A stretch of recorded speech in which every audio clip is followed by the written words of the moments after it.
Hello and welcome to HME News TV. I'm Jennifer Kern. I'm a contributing editor for HME News. And today we have with us Michael Sanderson from Remit Data, and we're going to be talking about trends in denials. And so thanks for being with us. You're very welcome. Thank you for having us, Jennifer. Tell me about, I know that you cover a lot of different industries. I want to look first at HME and tell me what kinds of trends you're seeing in denials specifically. You bet. So we started in this market 12 years ago, 13 years ago, doing these kind of benchmarking, and it's been amazing to see the changes over the years and how these macro things of competitive bidding and other pieces affected. Recently, we saw a flattening out of denial rates up until October, as we're in, and now it is coming back up. The overall national average is about 16% average denial rate, post-adjudicated denial rate for most providers or providers. And you're talking specifically about HME? Specifically in HME. So it's been flat at 16% for a couple of quarters, but it just spiked this month, and we're looking into some of the details and some of the reason codes. One particularly troubling trend is that it's going up despite a reduction in duplicate denials, which has always been a problem with this market, CO18s. That's a duplicate denial, which is caused simply by sending a bill too often. Medicare denies it because it's simply a secondary bill for the same thing. However, it can be an audit trigger, and so we've always worked with providers to get those down. Those are actually coming down. They've dropped in half, but overall the denial rates are moving back up. So it seems like we've gotten a handle on some things, and we just need to keep attacking those challenges. Okay, so like I mentioned at the beginning of the segment, you also work in a variety of other healthcare industries. I'm wondering if you could kind of give us some perspective on what people elsewhere in healthcare are experiencing related to denials as compared to what we are. You bet.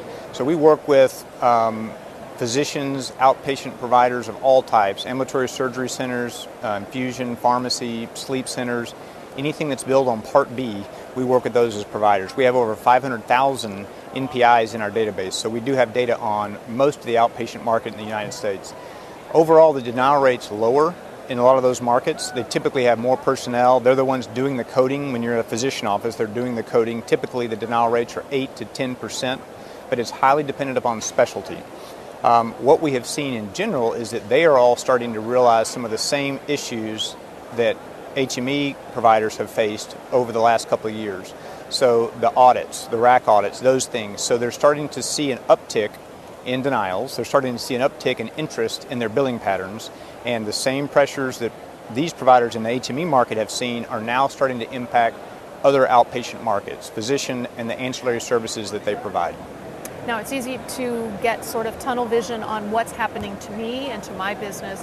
Why do you think it's important for me as a provider to have a good understanding of the trends of what's going on around me? Why is that important to know? Well, and that was a problem we faced early on, because people would say, well, that's great, what's the market doing, but I just want to know what I'm doing. And I think in this market today, because of the impact of competitive bidding, because of the impact of what else is going on with the overall Obamacare and some other pieces that are in place now, if you don't know how you're doing in your market relative to your peers, then I would say that you've got your head in the sand.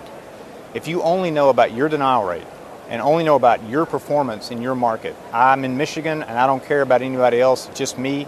It's like navel gazing. You only know about yourself. You've got to know in the market that you're in, are you being paid the same rate of speed? Are you being denied more often? Are you being, is your staff slower at getting things in? How does Aetna treat you versus your peers? How does Medicare treat you versus your peers? How does Blue Cross of Michigan treat you versus your peers? If you don't know those answers in this market today, I think it's a matter of time before you get overwhelmed.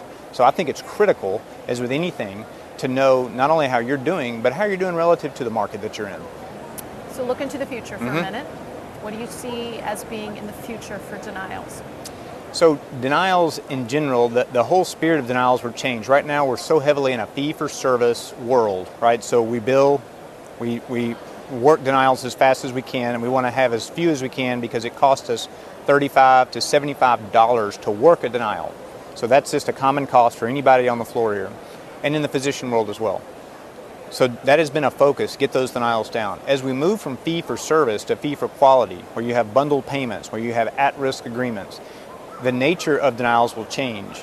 The nature of how the ANSI structured files 837 and the 835, which is the remittance from which we discern the denials, those will change how they're used. Now we're talking 5 and 10 years But if you ask me to look out, I would say to you that denials will become, they'll always be important. They'll be less important in the grand scheme of things as we look for other trends. How am I as an HME provider going to join this ACO in the Dallas-Fort Worth market? How am I going to compete? Where do I rank with other providers before I take on this at-risk piece? And now it may not be denials as much as just reconciliation, making sure that the things that I've done are properly accounted for so that I get my share of the savings when that time comes. So again, hopefully I'll still be around and kicking in 5 to 10 years doing this, but we see that as a big buzz in every market we've been at. We were just in San Diego at the Medical Group Management Association, and that is all the buzz that the payers were there in force, Blue Cross, United, Humana, Aetna, spending a ton of money educating physicians on fee-for-service is going away, fee-for-quality is going to be here, get used to it, and that changes the nature of how you treat denials. Good. Wonderful. Good advice. Thanks for being here. You're very welcome. Thanks for having us. And thank you for being with us for HME News TV, and we'll see you next time.